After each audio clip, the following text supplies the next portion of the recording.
Hello everyone, Benton here. To anyone who may be watching, I just want to give an update on this Warmoth build, the one that was inspired by the Friedman Vintage T. Well, one thing right off the bat, I didn't really emphasize that this in my other video, that this is a roasted flame maple neck, and I did not put a finish on it. On the Warmoth site, they still warranty the guitar without a finish on it. I'd originally thought about tongue oiling it, but I'm not going to do anything. And this has been holding up for about 7 or 8 weeks, and there's not any signs of any sort of wear and tear on this neck. I think people claim that from use on it, it'll start getting streaks in it from where you rub your hand, like on the back where you rub your hand, the palm of your hand, and then on the front where you have your fingers and where you bend a lot.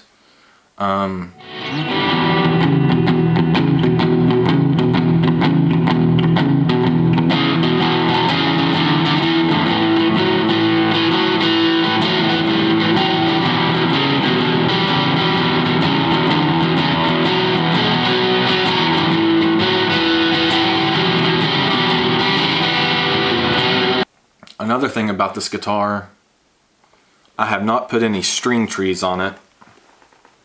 I got the staggered post tuners. These are taller than these, so these two are the tallest, these two are the shortest, and then these two are in the middle. And I haven't had any issues, like when I'm bending, the strings popping out of the nut. So there's no need for a string tree on this guitar.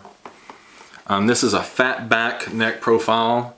It's the fattest profile neck on the Warmoth site. I love it. I love the fat neck. I went from playing slimmer necks to playing a Les Paul with the 59 style neck. And whenever I ordered the parts for this guitar, I was looking for a 59 style neck profile. And Warmoth offers that option, but I couldn't find a flame maple roasted neck, you know, like a Strat neck with that option. So I got the Fatback instead, and I was a little bit nervous about that, but I'm happy to have it now. It reminds me of, I've never played a real no-caster, but I've played the no-caster reissues, and well, I've played one no-caster reissue, and it has a real fat neck, and this reminds me of that. I don't know that this is even quite as fat as that no-caster reissue neck was, but it's hefty though. It's fatter than a 59 Les Paul. I don't know how to compare the fatness to, say, a 58 Les Paul. I've never played a 58 or 58 reissue Les Paul. But this is fatter than a 59 Les Paul, and it's more akin to a no-caster neck. I don't know if all no-casters have really fat necks, because I've only played the one reissue, but it's in that neighborhood.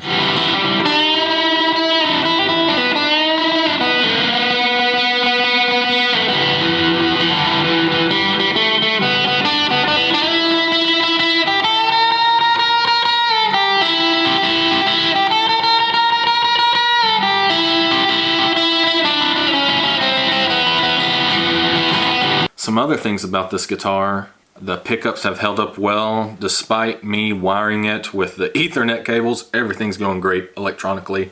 No hum from it. I didn't shield this at all, and there's no hum coming from it.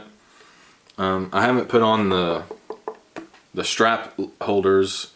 I'll get around to doing that at some point. I just haven't stood and played it, so I haven't had a need to install those yet. But everything's holding up great on it, and if any of you are thinking about going the Warmoth route and doing a Warmoth build, I would say go for it. There's really only one con, and if you intend to build the guitar for you yourself to keep and play, then it's really not a con at all. And the only con to it is you're never really going to get the money back out of it that you put into it. So a Warmoth guitar, whatever money you put into building it, people just don't care on the aftermarket, on the used market.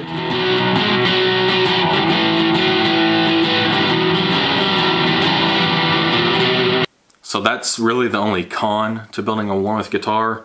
The pros, for me, the big main pro, and there may be others, but for me the reason for going the Warmoth route is I got to pick all the hardware I wanted and get quality parts. I got a roasted flame maple neck and swamp ash body, Nitro cellulose finish.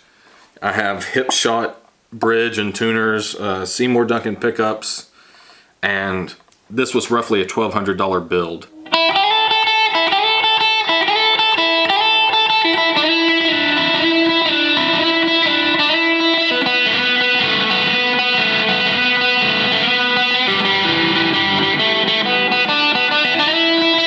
So go for it. If you're thinking about building a Warmoth, go for it. Because that equivalent, you know, like this is, we know what, you know, there's a big name company, and I'm not even talking about the Friedman Vintage Tee. Even the Friedman Vintage Tee is just an updated version of, or their take, Friedman's take on a Fender Tele Deluxe. So I mean, this is what this is. It's a Fender Tele Deluxe, and I put Seymour Duncan humbuckers in it, and I have like the top of the line tuners and bridge.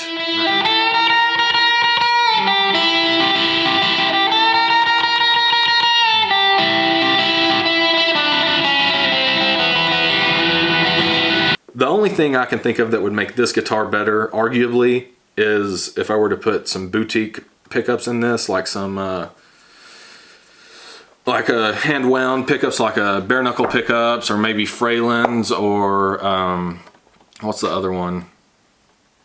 Lawler, or like Lawlers, or whatever. You know, there's a lot of boutique amp pickups now, or guitar. There's a lot of boutique pickup companies now, but yeah, so like a bare knuckle, maybe if I had a set of bare knuckles in this, and that'd make that would probably, if I had some boutique humbuckers in this, that'd probably take this overall price from about $1,200 up into the neighborhood of sort of $1,350, like $1,350 to $1,400, and that's still, for what you get, that's still an awesome price.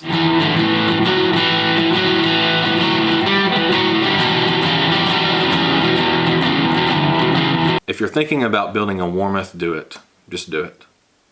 Don't hesitate.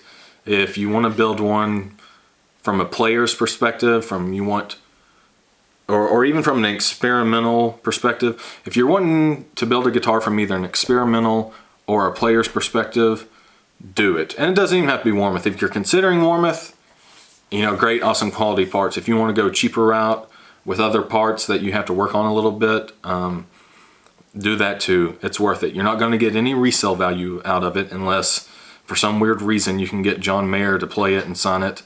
But anything short of that, you know, a famous person playing it and probably got to put their autograph on it as well, you're not going to get your money back for it. But I didn't build it for that. I built it to play it. I have other guitars that are going to hold their value and then some. So this was all from a player's perspective, from a player's viewpoint. So if you're thinking about building one, do it. Just do it.